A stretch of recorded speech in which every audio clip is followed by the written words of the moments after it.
मोहिनी प्रकृति की जो गोद में बसा है, सुख स्वर्ग सा जहां है, वह देश कौन सा है? जिसका चरण निरंतर रत्नेश धो रहा है, जिसका मुकुट हिमालय, वह देश कौन सा है? भारत भारत भारत। 200 सालों तक अंग्रेजों की गुलामी में जकड़े हुए भारत ने सन 1947 में स्वतंत्रता के नए सूरज को देखा और इस गुलामी को हम इतनी आसानी से भूल नहीं सकते। हाँ, क्योंकि इसमें योगदान रहा है हमारे स्वतंत्रता सेनानियों का, हमारे आंदोलनकारियों का। उनके साथ साथ स्वतंत्रता संग्राम में योगदान है हमारे लेखकों का, साहित्यकारों का।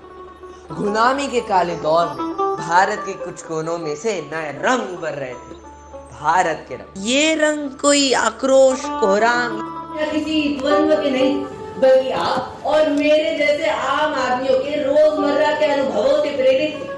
और इन रंगों को बिखेरा हम आम आदमियों में से कुछ विशेष व्यक्तियों ने, जिन्होंने अपने कर्म से भारतीय साहित्य का इंद्रधनुष और भी रंगीन बनाया। विजय दान देखा अपनी कहानी सिकंदर और कौवे से अपने अनोखे अंदाज में व्यंग कसकर हमें पते की बात सुनाते हैं। लेकिन जो बिज्जी की कहानी में एक ऐसी विधा हो जिसमें कहानी सुनाई, पढ़ी और गाई जाती है। इसका मतलब कहानी को सुनना, पढ़ना और गाना तीनों एक साथ। हाँ, राजस्थान के रेगिस्तान से आकर हवा का झोंका और रंगीले राजस्थान में रंगों से सराबोर सिकंदर और कौवा।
हमारी जुबान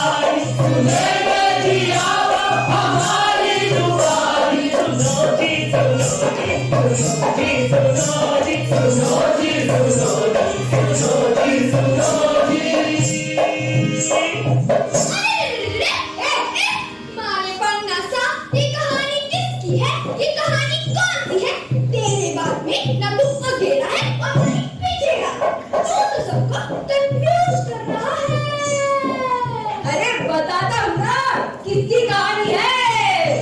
विजेता लड़का जीत की कहानी।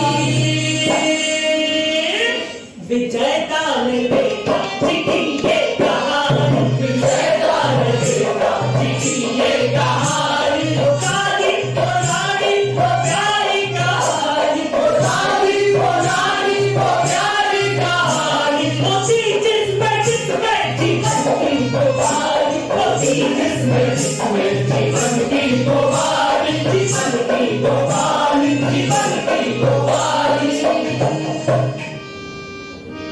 सिकंदर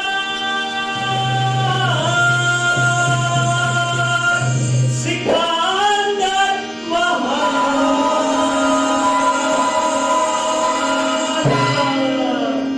सिकंदर महान की जब आम आदमी की तरह बुखार से पीड़ित हो जाए तब वे कैसे मानता? उस बुखार के हुए प्रश्न पर आगे सोचने की हिम्मत नहीं हुई तो उसने लेटे लेटे ही अश्वघातु का टकोरा उठाया। उसी क्षण एक यूनानी सैनिक हाथे कवच और शिरस्त्राण ले दाहिने हाथ में भारी तलवार और बाएं हाथ में भाला 3 बार कोर्निश करके 3 बार अरे 3 बार कोर्निश करके आदेश की प्रतीक्षा में खड़ा हो गया। सिकंदर ने आंखें तर्रेर कर सीधे साधे से नहीं, सिकंदर ने आंखें तर्रेर कर कुछ कहना चाहा मगर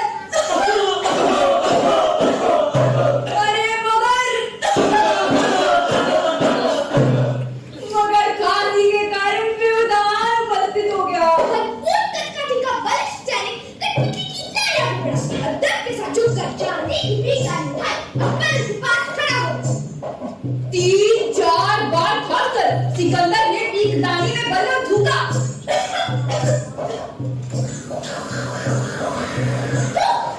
अरे रे सिकंदर के कंठ में आम सैनिक सा चिपचिपा गंदा बलगम। अरे हट! सैनिक की फोटो पर चिपका बलगम पोछा चांदी की झाड़ी से खुला कराया। झपकी और शिथिला होती देखते हुए सिकंदर ने हुक्म सुनाया।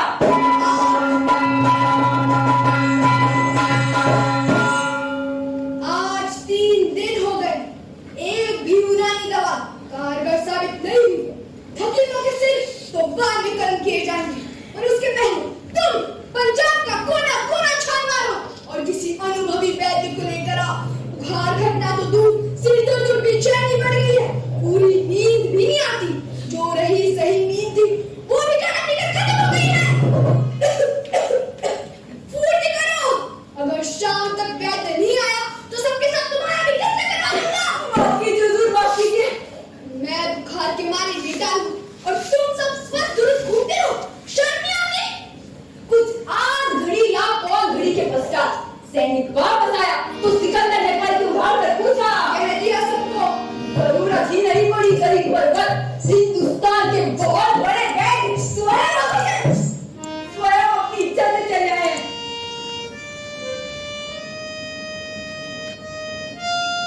स्वयं अपनी इच्छा से? अजीब मुल्क है, कई देश जीत लिए पर ऐसा मुल्क कभी नहीं देखा। पर वह कहाँ? साथ में मिला।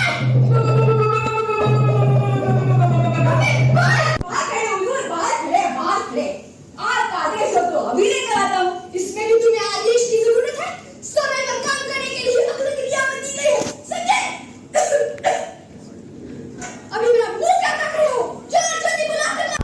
वो इतनी जोर से चिल्लाया, अरे वो इतनी जोर से चिल्लाया कि बाहर खड़ा बैठ ही। अरे बेटा साहब, कहाँ चले गए हो? कथा को बीच में रोककर कहाँ चले गए हो? बेशक रुके हुए हैं ना, जल्दी आओ। जी सुनो जी सुनो जी सुनो जी सुनो जी सुनो जी सुनो जी सुनो जी सुनो जी सुनो जी। सिकंदर हसीना कभी तुम करो जी। सिकंदर हसीना कभी तुम करो जी। जीवन मृत्यु की बात सुनो जी। जीवन मृत्यु की बात सुनो जी। सुनो जी सुनो जी सुनो जी सुनो जी सुनो जी सुनो जी।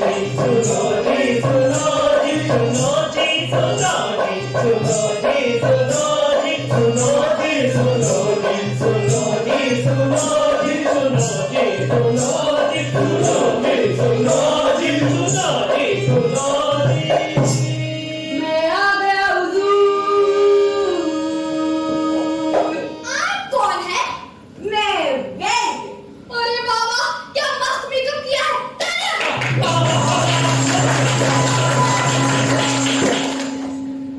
मैं आ गया हुजूर।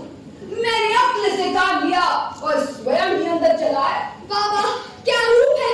साफ शफाफ सफेद दाढ़ी, सफेद जटा, प्रशस्त ललाट, चमकती हुई बत्ती सी तीखी नासिका, स्नेह और माधुर्य से आप्लावित आंखें, जैसे कोई दिए दुरुस्त प्रकट हो गया। उधर वैद भी बिस्तर पर लेके बीमार की सूरत और आंखें ध्यान पूर्वक निहारता रहा। यूनानी देवता की उन्माद प्रदीप्त चेहरा, आसन्न बीमारी से किंचित लाल, सर्प से उन्मत्त नयन, घनी स्याह भौहें, पतले और गुलाबी अधर, सशक्त लंबी भुजाएं और सांचे में ढली सी कद्दावर देह।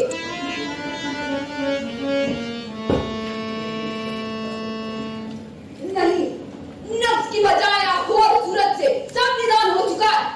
मियाली दुआर है अंदर ज्वर 27 दिन से पहले उतरेगा नहीं। सैनिक खाना तो आखिर जो खाया दिया, उस पर चर्चा करने से कोई सार नहीं। लेकिन आज से कृष्ण भोजन व मांस मदिरा सब बंद। बुखार उतर जाने के पूरे पखवाड़े का जैसा मैं कहूँ परहेज रखना पड़ेगा, वरना बुखार उतर जाने का पूरा खतरा है। खतरा? मुझे से सिकंदर को काबुली बुखार से कैसा खतरा? तुम्हारा मतलब क्या है? साफ बोलो, कुछ और क्या है? ये बुखार मामूली नहीं। 3 दिन जो परहेजी की, उसका भी पूरा असर हुआ है। अब पूरी सावचेती बरतेंगे, तभी उपचार में हाथ डालूंगा, अन्यथा नहीं। किसी सम्राट के आदेश की अवहेलना का मतलब जानते हो तुम? फिर मैं तो सिकंदर हूँ, सिकंदर महान, पहला विश्व विजेता सम्राट। मेरी शोहरत नहीं सुनी क्या?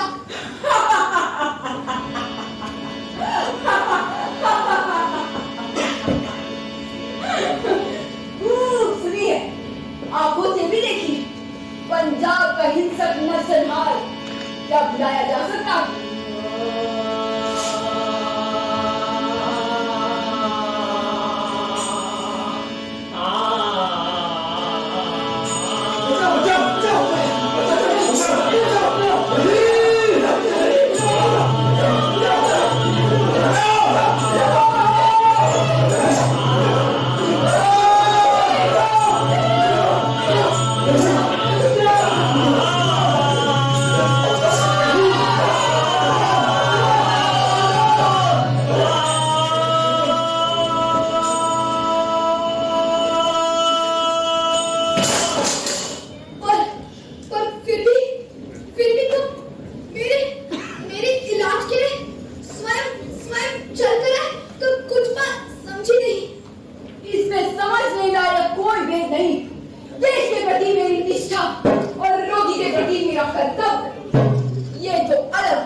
चर्चा बंद कर दी।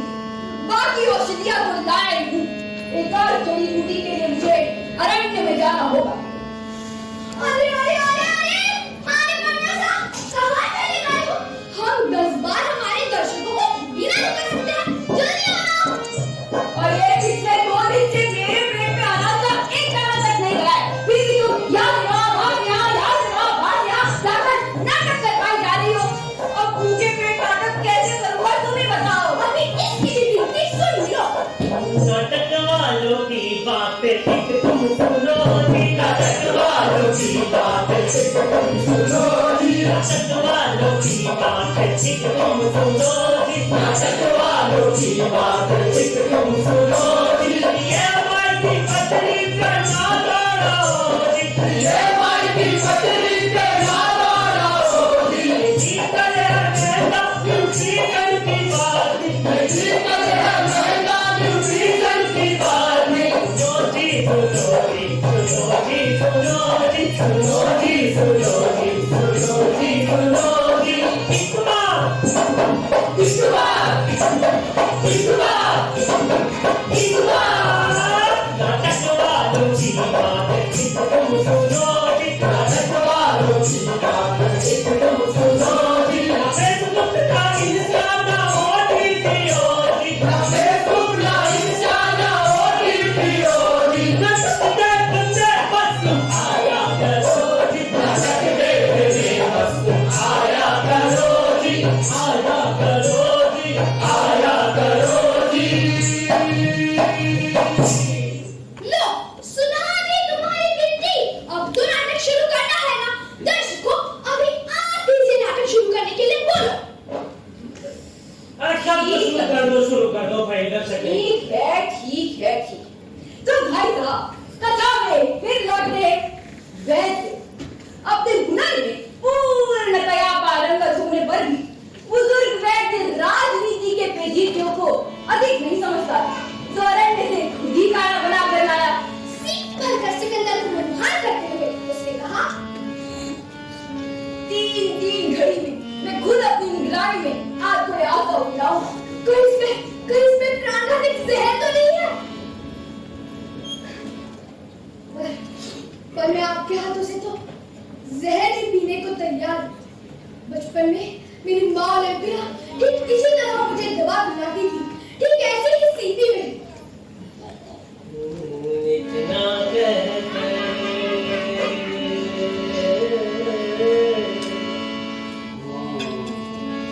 इतना कहते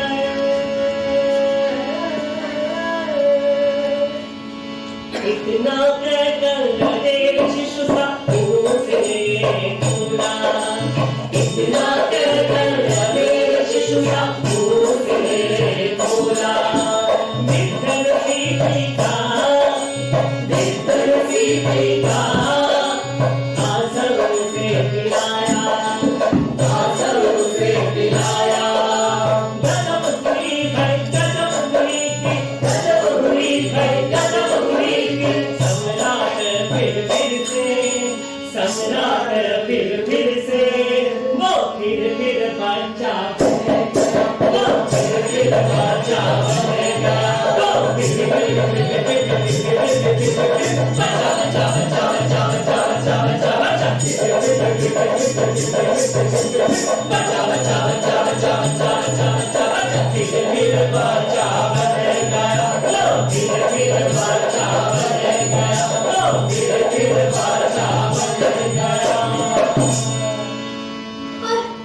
पर आपको मेरी बीमारी का पता क्यों को चला? ना तो आपने किसी से पूछा और ना ही किसी ने आपको कुछ बताया। जैसे दूर दराज के पक्षियों को पानी का पता चलता है, भंवरों को फूलों का और मधुमक्खियों को पराग का पता चलता है, जैसे गिद्ध कौओं को मरणासन पशुओं का पता चलता है, बस उसी तरह। अच्छा ऐसा है क्या? हाँ, अब ध्यान पूर्वक सुनो। करीब 85 घड़ियों तक सीने में जलन, सारे शरीर में टूटन, सिर में दर्द, सिर में घबराहट और बेचैनी महसूस होगी। लेकिन चिंता न करके आप मामूली फल के काम में फिलहाल नदी के चमकते बालू पर रखा उबला पानी, अच्छी की जेठी बाजरी की दलिया, बकरी का दूधी एकमात्र पत्र। मुझे पूरी आशा है कि इसके बाद आप पहले से अधिक तंदुरुस्त हो जाएंगे। जैसा कहा वैसा ही हुआ। सिकंदर की हालत बिगड़ती गई, 185 घड़ियों तक बिगड़ती ही रही।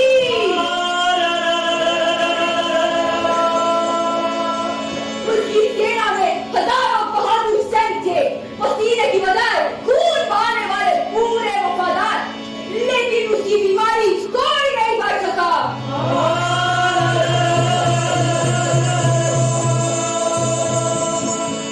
सिकंदर के सारे शरीर में टूटन, हाथों में जलन, पाँव में जलन, ओजड़ी और अंतड़ियों में गुलगुलाहट।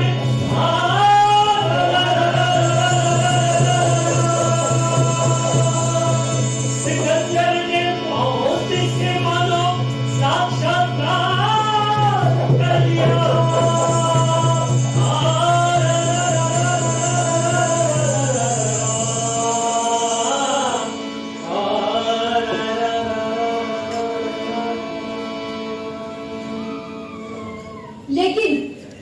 लेकिन 85 घड़ियां गुजरने ही मानो किसी दुस्वप्न का विषाद आंखें खुलते ही मिट गया। सिकंदर की पहली चेतना तो ये थी कि वो मरते मरते ही मर गया। उसने वैद्य की ओर कृतज्ञता भरी आंखों से देखा और वैद्य ने भी वात्सल्य भाव से अपने रोगी को निहारा। मौत की वाणी क्षण भर में ही बहुत कुछ व्यक्त कर जाती है जो धूप सड़ी जीवा से संभव नहीं। बीमारी भुगतने पर ही अजय सम्राट को स्वस्थ जिंदगी की अहमियत समझ में आई। जैसे सूरज दिन में एक ही बार उठता है, उसी तरह हम सबको जिंदगी जीने का एक ही मौका मिलता है। कोई भी मनुष्य एक जीवन में 2 बार नहीं जी सकता। लेकिन सिकंदर ने कभी इस बात पर गौर ही नहीं किया था। एक के बाद एक युद्ध में सफलता और पुण्यसना के दौरान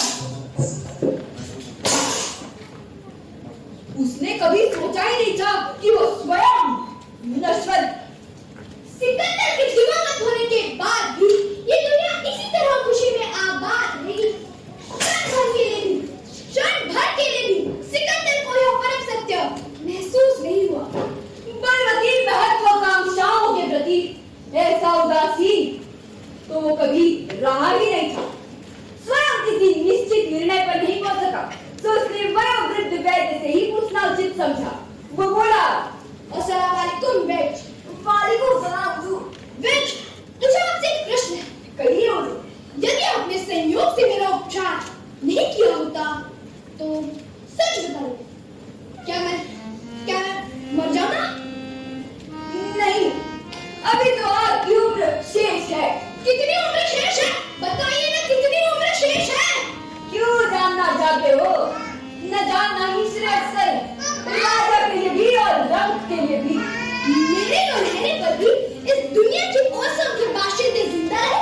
नहीं, मैं ऐसा नहीं चाहता। मेरे मौजूद न होने पर भी सूरज चांद हुए, फूल खिले। मैं हरगिज ऐसा नहीं चाहता। एक अदना आदमी जिंदा है और मैं सिकंदर वहां कूच कर जाए। ऐसा नहीं हो सकता। ऐसा ही होता। आपके पिताश्री प्रयाण कर गए और दुनिया भी जीवित है। ऐसा ही होता और होता रहेगा। नहीं, वे मरे नहीं थे, उनकी हत्या हुई थी। मौत अपने दिल में कुछ नहीं लेती, उसे तो फकत बहाना भर चाहिए। समय पर जो बहाना मिले बस पर्याप्त है उसके। और उससे मेरे लिए कोई बहाना नहीं मिलेगा। बहाने तो उद्घाटित होते हैं, वो कहीं खोजने नहीं जाते। पर एक बात बताइए, क्या आप सचमुच अमर होना चाहते हैं? मैं तो नहीं चाहती।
जीवन की महिमा जीवन की महिमा है, जीवन की महिमा है, जीवन की महिमा है।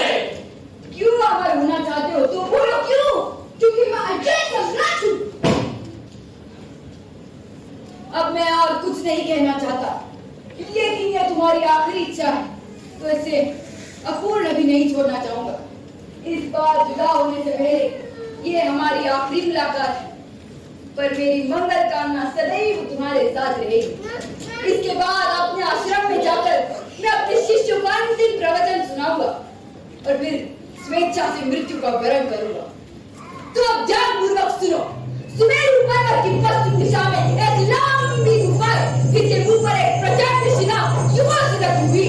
अपने सैनिकों से वो हटाकर तुम अकेले स्वस्थ होकर अंदर चलते जाना, निशस्त्र और निशस्त्र। उस झूठी जमीन पर पहली बार तुम्हारी हिम्मत चिन्ह अंकित होंगे। कुछ दूर जाने के बाद तुम्हें एक झरना दिखेगा, जिसका पानी एक तलैये से आ मिलता है। वो अद्भुत तलैया ना कभी खाली होती है और ना ही पूर्ण भरी होती है। वहाँ एक पीपल के पेड़ पर तुम्हें एक कौवा दिखेगा जो हरदम चिल्लाता रहता है।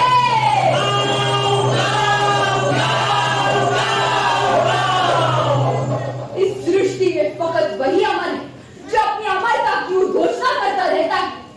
जिस जगह पर उस झरने का पानी उस तलैये से आ मिलता है, तुम 7 अंजलि पानी पी लेना और फिर तुम्हारी शाश्वत जिंदगी को चुनौती देने वाला कोई नहीं है, न देवता, न असुर और न ही मनुष्य। दंगर दंगर दंगर दंग, दंगर दंगर दंगर दंग, दंगर दंगर दंगर दंग, दंगर दंगर दंगर दंग, दंगर दंगर दंगर दंग, दंगर दंगर दंगर दंग।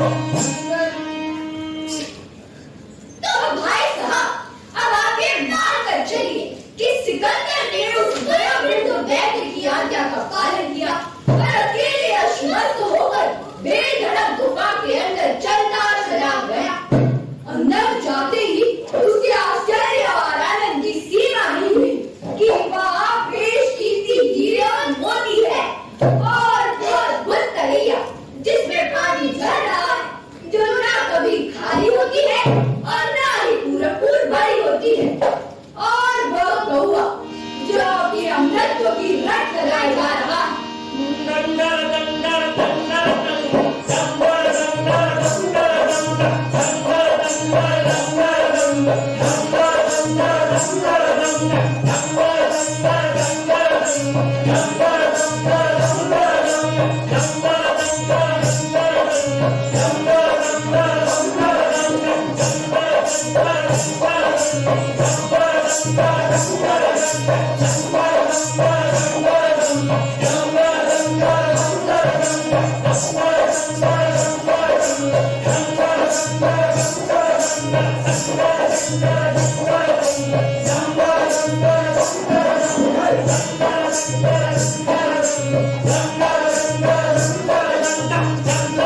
दंगर दंग,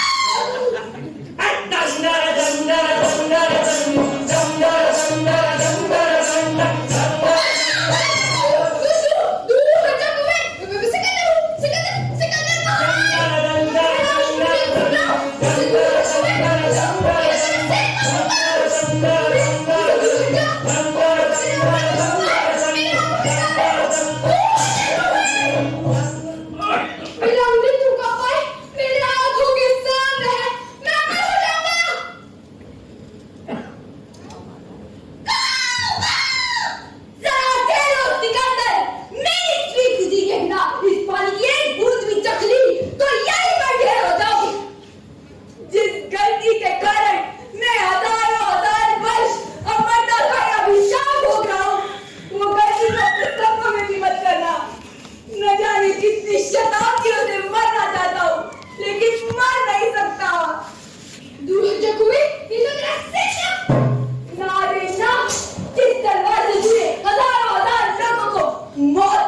भी जुड़ा हो। क्या वह भी अमर होना चाहते हैं? क्या बोल गए ये कौवा? जो बात इसके योनि में जन्म लेकर इसे समझ में आ गई, वो मायूस हो गए। मुझे नहीं समझ आई बुद्धि का महत्व ही क्या है। विश्व विजेता सम्राट सिकंदर एक धूमे से पराजित हो गया, तो आखिर में महान कौन? सिकंदर या कौवा? उस चीर ज्वलंत प्रश्न का उत्तर आज भी शेष है।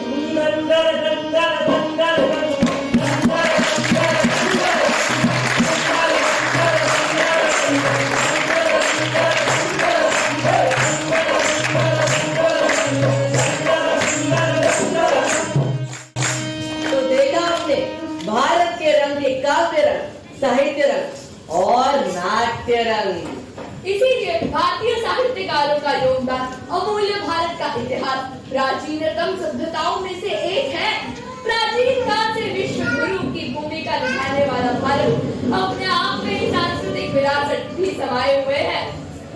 जब भी इस दुनिया में संस्कृति की चर्चा होगी, वह भारत के बिना पूरी नहीं हो सकती। जिस प्रकार संस्कृति और सभ्यता देश की विरासत है, उसी तरह कला साहित्य भारत का गौरव है।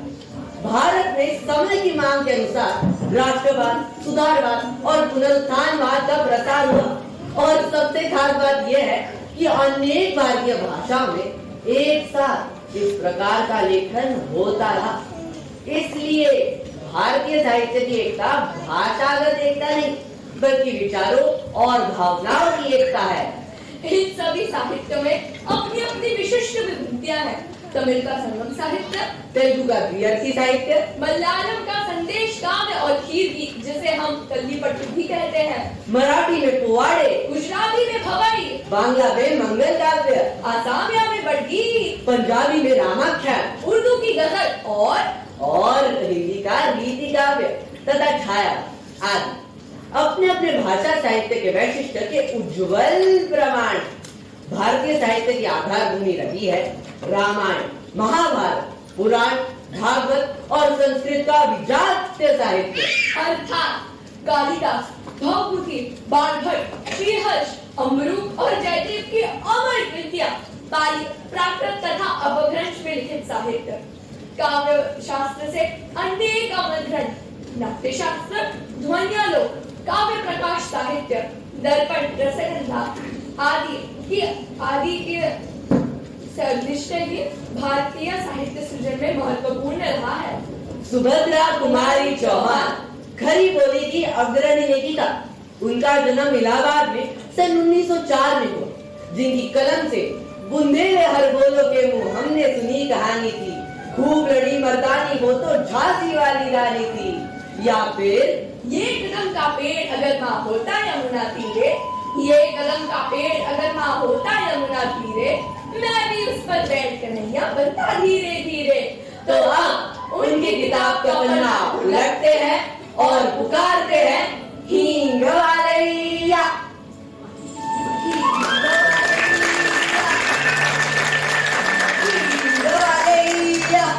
और ये आप तक आ गए, आप तो जान ही गए होंगे कि मैं कौन हूँ, पर मेरा भी तो फर्ज है कि मैं आपको अपनी पहचान बताऊं। ये मेरे साथ कई बार हो चुका है कि मेरे पहनावे के कारण लोगों को ये लगता है कि मैं लुंगी बेचता हूँ। क्या बड़ी सी दाढ़ी देखकर लोगों को ये लगता है कि मैं कोई गिरी छू, कोई जादूगर हूँ, या इस बड़े से झोले में मैं खिलौने बेचता हूँ। पर जैसे मैं मेरे दिल को आवाज में हींग वालैया पुकारता हूँ, सब पहचान जाते हैं कि मैं कौन हूँ। मैं एक बहुत नहीं, थोड़ा पास वाले देश से आया हूँ। मैं आया हूँ अफगानिस्तान के काबुल से। मैं बेचता हूँ इस दुनिया का सबसे अनमोल कीमती मशहूरी हेराइन। अब आप सोचते होंगे हेराइन पैदा किधर होता है? अफगानिस्तान में। अफगानिस्तान की धरती पे चट्टानों में मिलता है ये हेराइन। जब कोई जादू करता रहता है और खुशबू से मुंह में पानी आ जाता है, या जब किसी के पेट में दर्द करता है तो हींग और हल्दी का मिश्रण बनाकर उसके पेट पे लगाया जाता है और दर्द छूमंतर। मैं इस गांव का सभी बच्चों का चहीता, सभी बूढ़ों का मन पसंदीदा और हर रसोई घर की जरूरत हूँ। मैं हूँ खान, खान हींग वाला, हींग वालैया, हींग वालैया, हींग वाला आया हेरा हींग लेकर, हींग वाला आया हेरा हींग लेकर। खाना स्वादिष्ट बनेगा जब खाने में हेरा हींग डालेगा। हेरा हींग हेरा हींग, सबका हींग हेरा हींग, हेरा हींग हेरा हींग। ढम ढम ढेश, ढम ढम ढेश, ढम ढम ढेश, ढम ढम ढेश। राजा रानी बैठे थे घबरा कर चिंतन में, जो राजकुमारी खो गई थी अंधेरे से वन में। ढम ढम ढेश, ढम ढम ढेश, ढम ढम ढेश, ढम ढम ढेश। मम्मी पापा चिल्ला रही थी राजकुमारी को कर, लेकिन उसे बचाने आ गया एक बूढ़ा जादूगर। ढम ढम ढेश, ढम ढम ढेश, ढम ढम ढेश, ढम ढम ढेश। राजकुमारी के पर निकल आए जब जादूगर ने छड़ी घुमाई, हवा में उड़कर राजकुमारी वापस अपने घर चली आई। ढम ढम ढेश, ढम ढम ढेश, ढम ढम ढेश, ढम ढम ढेश। सावित्री, सावित्री, सावित्री देखो, यहाँ मेरी काकर नहीं है। कल मैंने यही रखी थी। तुम हर चीज इधर उधर करती हो सावित्री। मैंने घर घर नहीं की, आप नहीं की होगी, आपको कुछ याद नहीं है। अच्छा ठीक है, मैं ढूंढ लो।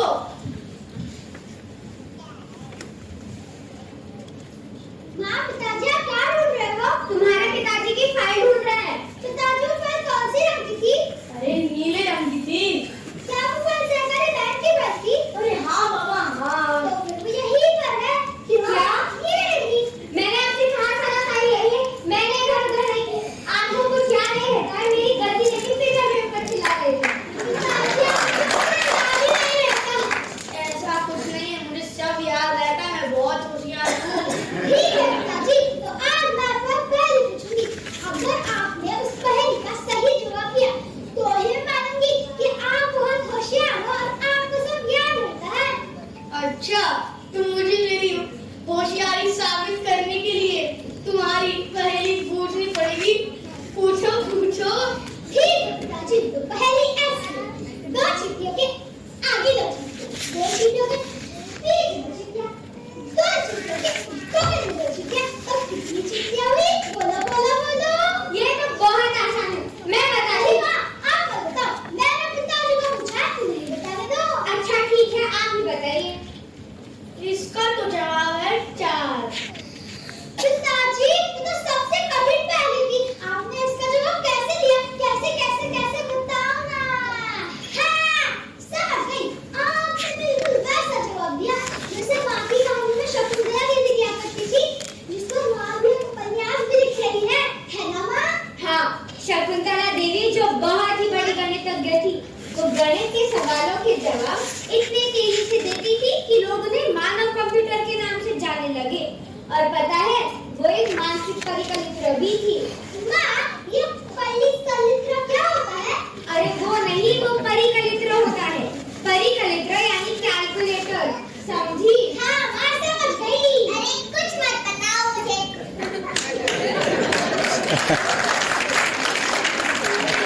हाँ माँ, जीते रहो जीते रहो। जी बेटा, मैं तुझे बताती हूँ। अब तो तुम्हारे पास क्या है? तो तुम लोग के हुए। हमारे जमाने में हम तो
अरे बहू तू अभी भी इधर है, गई नहीं?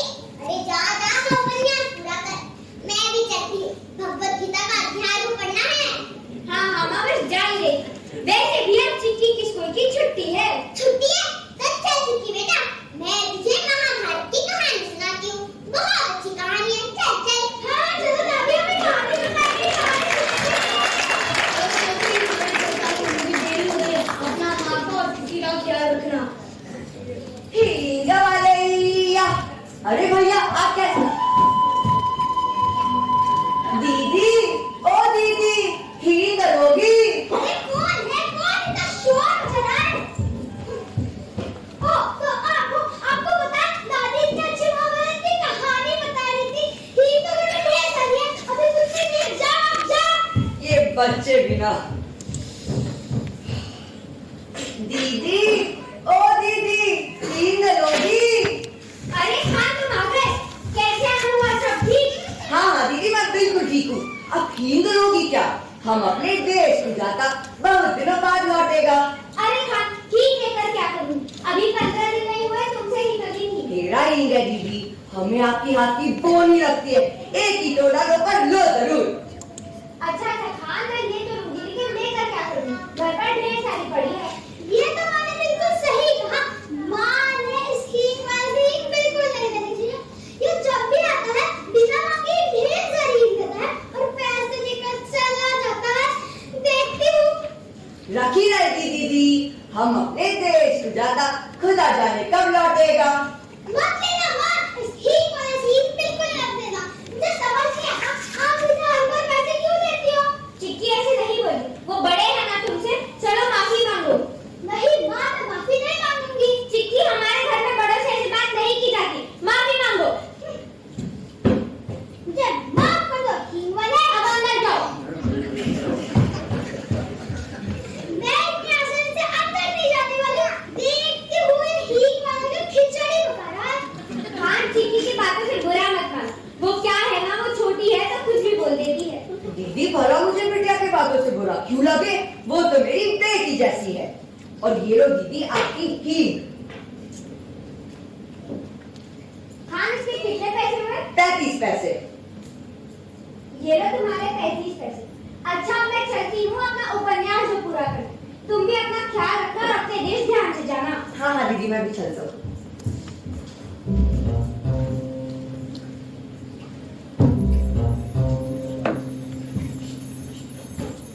हींग वाले, हाथ ऊपर।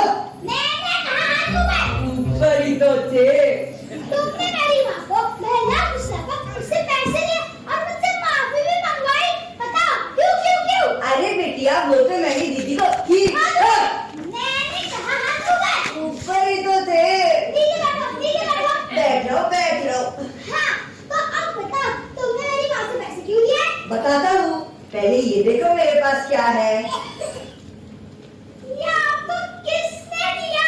मेरे दादाजी ने मुझे बहुत प्यार से दिया जब मैं छोटा था। ये बहुत सुंदर है। तुम्हें पसंद आया ना तो इसे रख लो। क्या? नहीं मुझे नहीं चाहिए। ये आपको आपके दादाजी ने दिया ना, आप भी रख लो। मैं तो सिर्फ ये कह रही थी कि ये बहुत सुंदर है। चिक्की बेटा हाथ ऊपर। मैंने कहा हाथ ऊपर। ऊपर ही तो थे। तुम्हें पसंद आया ना तो इसे मना क्यों कर रही हो? तुम्हें देखकर मुझे अपने बच्चों की याद आती है। वो बिल्कुल तुम्हारे जैसे है। और वैसे भी मैं ये तोहफा अपनी बेटी को दे रहा हूँ। शुक्रिया खान चाचा। खान चाचा मुझे माफ कर दो। मैंने आपको बहुत परेशान किया, आपको उल्टा सीधा बोला और फिर भी आपने मुझे आपकी सबसे कीमती चीज दी। आप कितने अच्छे हो खान चाचा। खान चाचा आप यही रुकिए, मैं अभी आपको ये जानना मतलब मैं अब भी आई। चिक्की किधर जा रही हो? चिक्की खान चाचा ये देखो मैंने क्या लाया। हाँ ये बंदूक मुझे। ये गुड़िया आपकी बेटी के लिए और ये बंदूक आपकी बेटी के लिए। शुक्रिया, मैं अपने बच्चों को जरूर दूंगा। उन्हें बहुत पसंद आएगा। और अब मैं चलता हूँ, देरी हो रही है। अपना ख्याल रखना। हाँ खान चाचा अभी अपना ख्याल रखना। अलविदा खान चाचा, अलविदा। चिक्की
बच्ची जरा चाय लाना।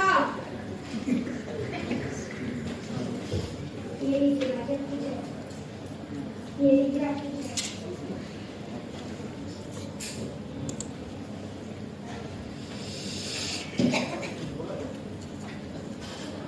वाह सावित्री वाह, क्या है भैया?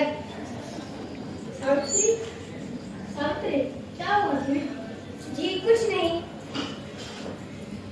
सावित्री तुम्हें किसी बात की चिंता हो रही है या कोई बात तुम्हें परेशान कर रहे हैं? तुम मुझे बेफिक्र होकर बता सकती हो। हाँ बहू बोलो ना। जी वो मुझे खान की चिंता हो रही है। खान बुरा तुम्हें इस खान की चिंता क्यों होने लगी? आपने सुना ना, परसों हमारे पड़ोसी कह रहे थे कि दंगे में कुछ लोग मारे गए। उनमें से दो खान थे। कहीं उनमें से कोई एक हमारा हींग वाला खान तो नहीं? सावित्री क्या रट लगा रखी है तुमने? खान खान जब देखो तब खान, और बच्चे को ही सिखा दिया है। मैं कहता हूँ आपकी जरूरत क्या है इस खान की चिंता करने की? वो लगता क्या है हमारा? आप जानते हो ना, वो चिक्की के साथ खेलता रहता है और माजी के साथ घंटों बातें करता रहता है। अरे क्या भरोसा उसका? वो मेरे बच्चों को अगवा करके ले गया तो? बेटा विनोद, हींग वाला ऐसा नहीं है, वो बहुत अच्छा इंसान है। हाँ माजी बिल्कुल सही कह रही है।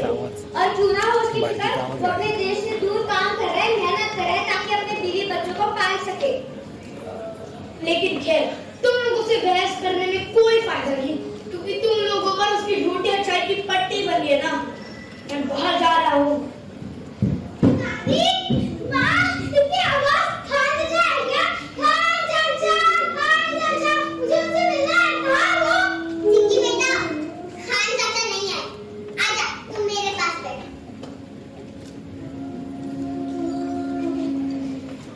चिक्की, खान आ जाएगा, तुम चिंता मत करो। हाँ माजी, मेरा भी दिल बहुत बेचैन है। पता नहीं वो कहाँ होगा, कैसा होगा। बहू चिंता मत करो, अच्छे लोगों के साथ ऊपर वाला कभी कुछ बुरा नहीं होने देता। काश माँ जो आप कह रहे हैं वो सच हो और खान जहाँ भी हो सही सलामत हो। हींग वाले दीदी, ओ दीदी, मैं आ गया। हींग लोगी? अरे खान तुम आ गए, आजा अंदर आओ। खान तुम्हारे बीवी बच्चे कैसे हैं? हाँ माजी वो बिल्कुल ठीक है। और चिक्की बेटा कैसी है? अरे माजी साहब आ गए, अच्छा हो आ गए। अब मैं आपको कहीं नहीं जाने दूंगी। ठीक है, मैं कहीं नहीं जाऊंगा। और माजी आप कैसी? मैं ठीक हूँ, तू कैसा है? तुझे कुछ हुआ तो नहीं ना? हम घर में सब कितने चिंतित हो गए थे। तू अपने बीवी बच्चे से मिलकर तो आया ना? हाँ माजी। तो फिर इतनी देर क्यों लगी? रहने दे। मैं जानती हूँ तुझे मुझसे मिलना नहीं पसंद ना, क्योंकि मैं बहुत बातें करती हूँ अपने जमाने के बारे में। नहीं माजी, मैं तो आ ही रहा था जब बीवी बच्चे प्यार से बोले। हाय अल्लाह, अभी तो आए हो और जा भी रहे हो।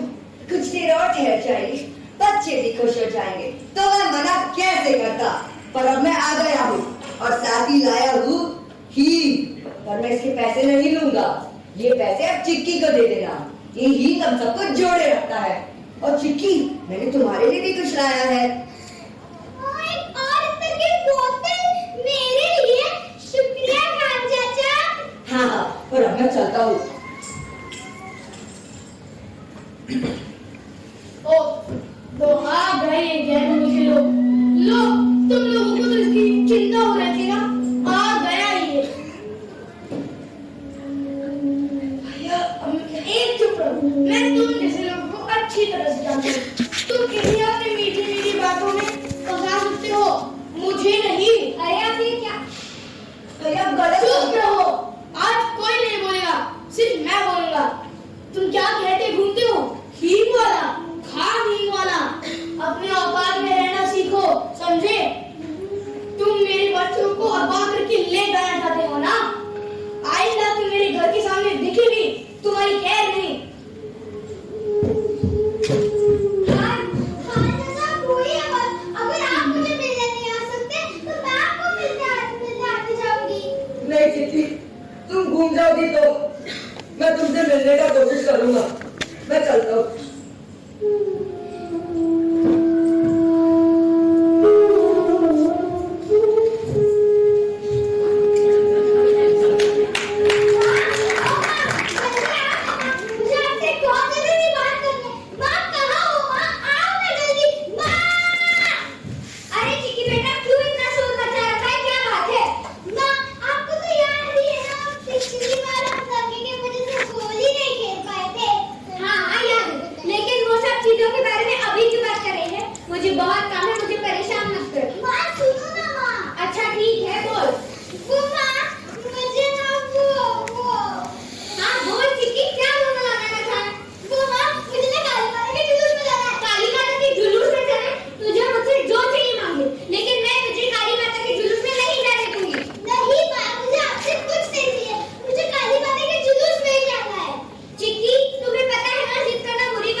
चिक्की बिटिया को हम लेके चले जाएंगे। हाँ मामा, मैं रामू काका के साथ जाऊंगी और जल्दी वापस आऊंगी।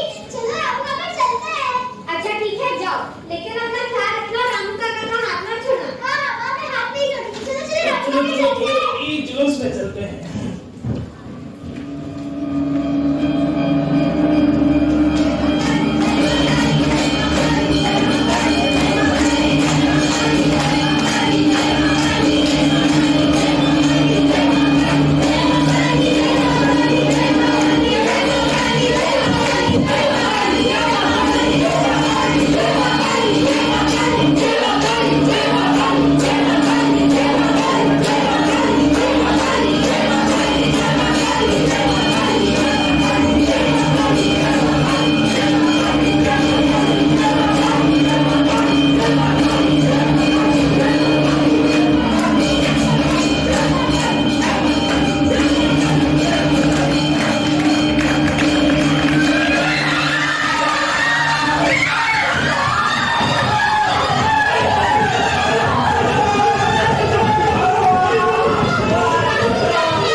बड़ी चिक्की अभी तक आई नहीं। आती होगी। सावित्री, तुमने सुना? बाहर मकान चल रहा है। सारी चिक्की रोटी बंद करो जल्दी। माँ की चिक्की घर पे है ना? मैं तो यही हूँ। चिक्की रामू के साथ माँ काली का जुलूस देखने गई है। तुमने उसे कैसे जाने दिया? वो बहुत जिद कर रही थी, लेकिन मुझे उसकी बहुत चिंता हो रही। हम जुलूस की जगह जाकर देखते हैं। हाँ ठीक है चलो। मालिक मालिक मालिक मालिक मालिक हमको माफ कर दीजिए मालिक। चिक्की बिटिया हमारे साथ नहीं थी, लेकिन अचानक जुलूस में भगदड़ बहुत मच गई और उसका हाथ हमारे हाथ से छूट गया, हमें पता नहीं चला मालिक। हमें माफ कर दीजिए मालिक, हमें माफ कर दीजिए। रामू, हमें ये सब का वक्त नहीं है। हमें चिक्की को ढूंढना पड़ेगा जल्दी। चलो तुम मेरे साथ चलो। ओह, तो तुम आ ही गए। सावित्री में कहना जाने आएगा। अब तुम्हें क्या चाहिए? चिक्की के बदले पैसे? हाँ, पिताजी, पिताजी। चिक्की तो ठीक तो ना? तुम्हें क्या हुआ? जी, मेरी प्यारी, तुम्हें कुछ हुआ तो नहीं ना? नहीं माँ, मुझे कुछ नहीं हुआ। मैं दंगे में खो गई थी। उससे वो खाया चाचा आया, उन्होंने मुझे पानी दिया और दंगे से बाहर निकालकर आप लोगों के पास लेकर आए। माँ, खान मुझे बहुत अच्छे हैं। खान, मुझे नहीं पता मैं तुम्हारा कैसे शुक्रिया अदा करूं। तुमने हमारी चिक्की की जान बचाई। अगर तुम नहीं होते तो पता नहीं क्या हो जाता। मैं आपसे कह रही थी ना खाना चलेंगे, आप मुझे गलत समझ रहे थे। बहुत अच्छा है। हाँ, मुझे माफ कर दो। मुझे लगा था कि तुम मेरी बेटी की जान के दुश्मन हो, पर तुमने तो उसकी जान बचाई। मुझे माफ कर दो खान। नहीं भैया, चिक्की तो मेरी बेटी जैसी है। उसका रक्षा करना मेरा फर्ज है। मैं उसकी रक्षा नहीं करूंगा तो किसकी रक्षा करूंगा? ऐसा कहकर मुझे शर्मिंदा मत कीजिए। हाँ, तुम्हें मुझसे जो चाहिए मांगो, मैं तुम्हें दे दूंगा। नहीं नहीं भैया, मुझे कुछ नहीं चाहिए। हाँ, पर आपको मुझसे एक वादा करना पड़ेगा, बड़ा पक्का वादा। आप ही बस मुझसे ही लोगे।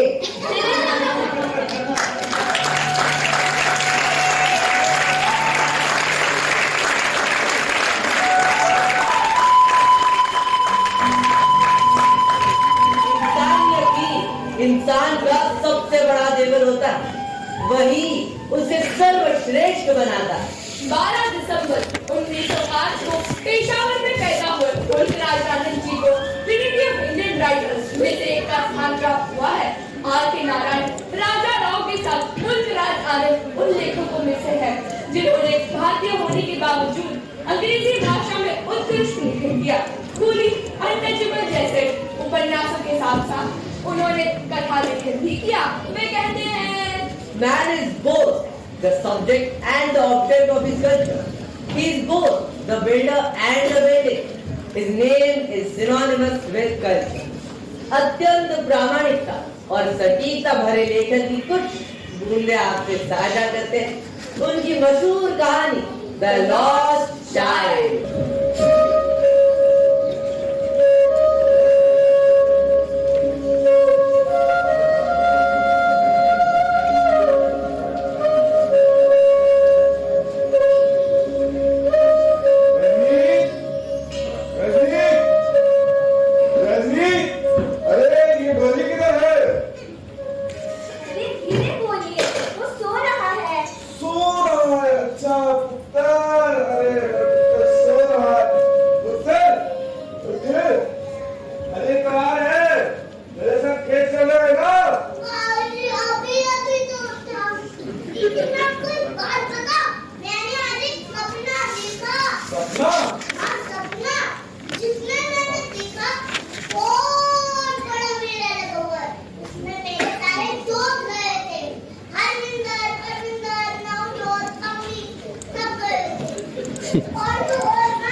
जब हम मेला चलेंगे तब चलेंगे।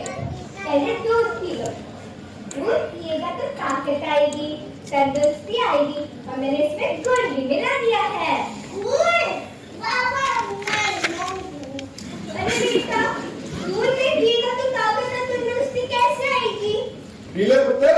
मैं दूध पीऊंगा लेकिन एक शर्त पर। शर्त? केड़ी शर्त? इतना बेटा हो गया कि शर्त मांगेगा? अच्छा बेटा बता क्या शर्त है?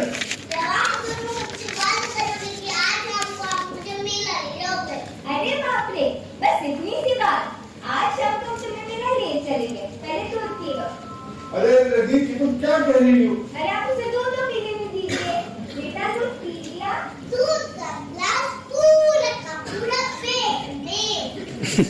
मैं अपने सारे दोस्तों को बता दिया था कि मैं भी मेला मेला मेला मेला। अरे रजनी तुमने कैसा वादा कर दिया गोली से? क्यों, क्या हुआ? मेरा जाने की तो बात कर रहा था। वहाँ पैसे खर्च हो जाएंगे। तुम तो जानती हो कैसे पाई पाई जो रहे हैं। हमारा आधा खेत तबाह हो गया है और बच्चे कुछ खेत में साहूकार से कर्जा मांग कर किसी तरह खेती करने की कोशिश कर रहा हूँ, लेकिन कुछ खास फायदा हो नहीं रहा। मेला जाएंगे तो 200 रुपए और खर्च हो जाएंगे और अभी हम उस स्थिति में नहीं है कि फिजूल खर्च कर सके। बिल्कुल, मैं आपकी बात समझती हूँ। अब आप ही सोचिए, बच्चे का बचपन वापस लौट कर नहीं आएगा। बच्चा है वो, मेला जाने का मन करता ही होगा। याद कीजिए, जब हम बच्चे थे हमारा कितना मन करता था मेला जाने का। झूले पर झूलना, मिठाइयाँ खाना और नए नए खिलौने से खेलना। बस मेला जाना इतना जरूरी नहीं है जितना जीवन गुजारना। कल को गोविंद स्कूल की फीस होगी, सैकड़ों खर्चे होंगे, तब कितना लाएंगे पैसे? एक बात जान लो रजनी, मेरे पास फिजूल खर्ची के लिए एक पैसा भी नहीं है। ये बात तुम भी कर जान लो और अपने बच्चे को समझा लो। बस चलो। सुनिए तो चले गए। एक तरफ ये नाराज और दूसरी तरफ गोली का आंख में मेला जाने का सपना। उसकी आंखें चमक जाती है जो कुछ झूले, मिठाइयाँ, खिलौने सबके बारे में भी बात करता है। तो मैं करा था की करा। गोली को कैसे समझाऊं कि उसके माँ बाबूजी के पास इतने पैसे नहीं है कि वो मेरा का खर्च उठा सके। नहीं बेटा, अभी कहा, अभी थोड़ा और वक्त लगेगा।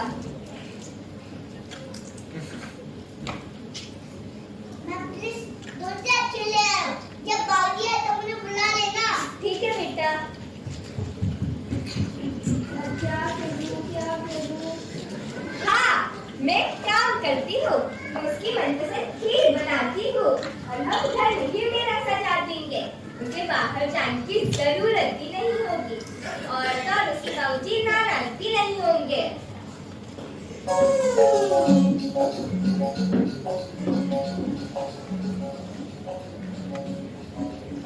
क्या बात है, घर में खीर बन रही है? याद है, बैठिए, मैं भी आपके लिए पानी लेकर आती हूँ।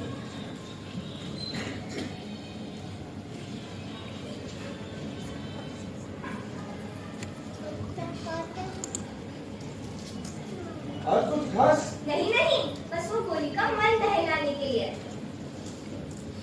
रजनी, मैं भी भी सोच रहा था, मैं कुछ ज्यादा ही सख्ती से पेश आ गया। मेरा भी बहुत मन करता है गोली को मेला ले जाने का। वो कितना खुश हो जाता है मेरी की बात कहकर। बस दिक्कत तो यही है, पैसे की बहुत कमी है हमारे पास। मैंने सब सोच लिया है। मैं जैसा कहती हूँ बस वैसे ही कीजिए। क्या सोचा है तुमने लेकिन?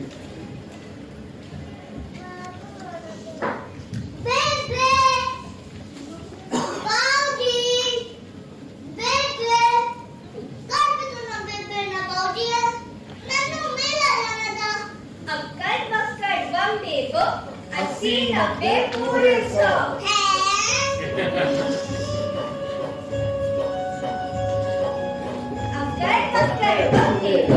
अस्सी नब्बे पूरे 100 मेला है ये मेला देखो रंग बिरंगा मेला देखो मेला देखो मेला देखो, सुंदर सुंदर मेला देखो रंग बिरंगा झूला देखो झूला देखो झूला देखो। परियों की है बात पुरानी जादूगर की सुनो जुबानी, मुन्ना कैसे अंदर आए देखने देखो मेला देखो मेले में हलवाई देखो बना रहा हूँ खीर देखो मैं खा जाऊंगा हलवाई आपकी खीर बहुत स्वादिष्ट है। मेले में गुब्बारे वाला देखो ये गुब्बारे वाला। गुब्बारा तो उड़ गया हवा में देखो चला गया चला गया चला गया। मेला है ये मेला देखो रंग बिरंगा मेला देखो मेला है ये मेला देखो रंग बिरंगा मेला देखो ये मेला तो कितना सुंदर है। मजा आया? तुम्हारी माने तो कमाल ही कर दिया, घर को ही मेला बना दिया। अब तुम अपने सारे दोस्तों को बता देना कि तुम मेला हो आए। क्या ऐसा क्यों सोच सकता है जब मैं मेला गई अपनी मेला चलेंगे ना मैं जल्दी से तैयार हो जाता हूँ मैं नया कर दूँ पहन के तो आप दोनों भी जल्दी से तैयार हो जाइए। ये लड़के को तो मेले का भूत सवार हो गया है। मैं करूँ तो क्या करूँ? तुमने घर में चला रखा है इसे। मैंने क्या किया? कौन बाप नहीं चाहेगा कि उसके बच्चे को इस दुनिया की सारी खुशियां मिले, पर तुम भी जानती हो हमारी कुछ मजबूरियां हैं। इसका मतलब आप उसे मेला ले जाना चाहते हैं ना? हाँ है ना? हाँ है ना? हाँ बाबा हाँ। तो बस बाकी सब आप मुझ पर छोड़ दीजिए। आपके पैसे खर्च नहीं होंगे, इसकी जिम्मेदारी मेरी। आप जल्दी से जाके तैयार हो जाइए, गोली खुश हो जाएगा। हम गोली को मेला ले चल रहे हैं।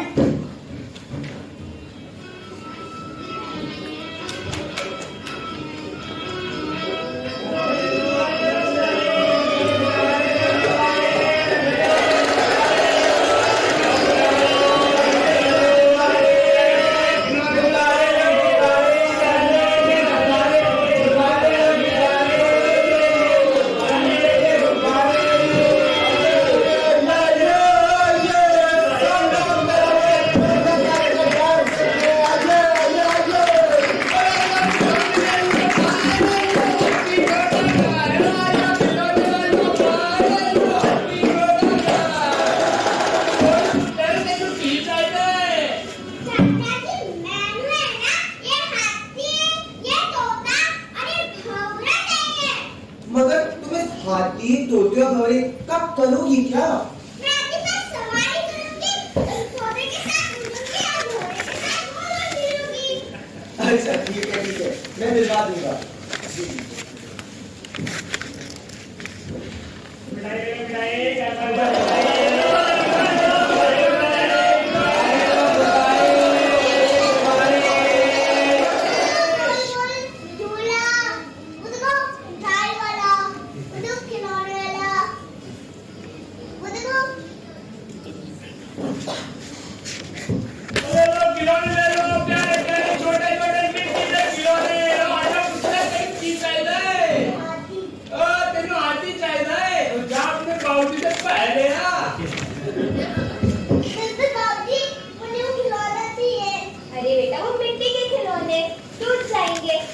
देखो कितना सुंदर सरसों का खेत है, मेरे सारे तितलियां हैं। सरसों का खेत, तितलियां, तितलियां, तितलियां, तितलियां, तितलियां, तितलियां, तितलियां, तितलियां, पकड़ लिया।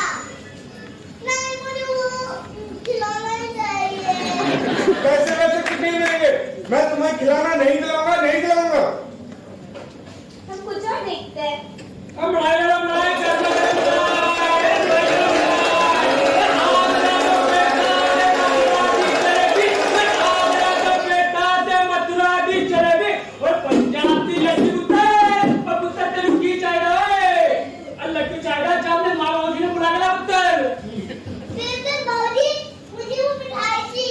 अरे बेटा वो मिठाई खाओगे तो खराब हो जाएंगे और पेट में भी दर्द होगा।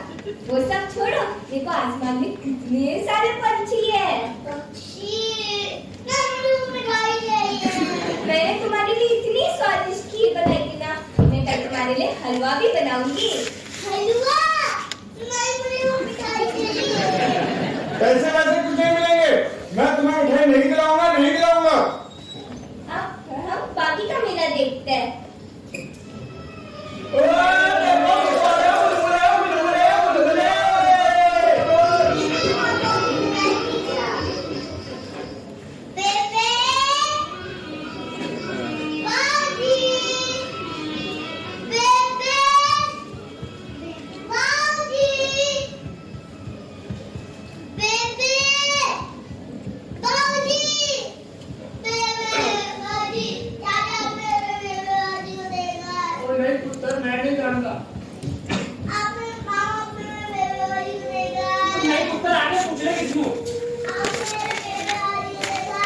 बेटा यही नहीं होंगे, मिल जाएंगे।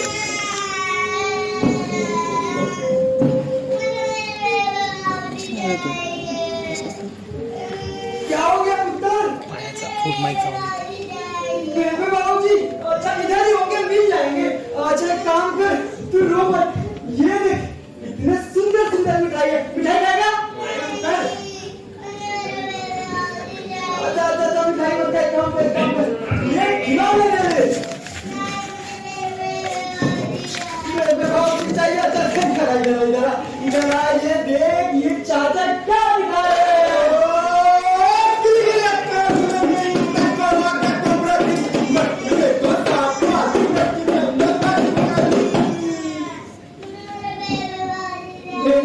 इसके बेबे बाबूजी कहाँ है? अच्छा एक काम कर पुत्र, एक काम कर, तू इधर बस, ठीक है? और मैं जा रहा हूँ तेरे बेबे बाबूजी को खोजने, जब तक तू इधर ही बैठेगा। मैं जल्दी आता हूँ पुत्र।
गाते हुए चलना, तुझे चुप कराने के लिए चंदा मामू को दिखाना, सुनाने के लिए लोरियां सुनाना, एक एक बात सब याद आने लगी। बेटा अपने माँ से वादा कर कि तू कभी ऐसा ना करेगा। बेटा, मुझे आज समझ आया कि एक बेटे का पिता से और एक पिता के बेटे से बिछड़ने का दुख क्या होता है। पुत्र, मैं तुझे कैसे समझाऊं क्या सही है और क्या गलत, क्या अच्छा है और क्या बुरा। तेरे मासूम दिल को ये समझ नहीं आएगा कि एक पिता होने की जिम्मेदारी क्या होती है। मैं जो भी कर रहा था तेरे भले के लिए ही था। मैं इतना जानता हूँ, तू कल जाकर जरूर समझेगा कि एक पिता होने की व्यथा क्या होती है। मैं अपना दुख छुपाने के लिए तेरी खुशियां दबा रहा था। पुत्र, मुझे माफ करना। तेरे सामने ये मिठाइयाँ, ये खिलौने, ये गुब्बारे कुछ नहीं बेटा। तू कुछ लेगा? ये मिठाई ले, मिठाई खा ले। अरे तो खिलौने ले, खिलौने तो सांप देख ले, सांप। अरे कुछ तो ले। मुझे आप दोनों मिल गए तो सब मिल गया। अब चलो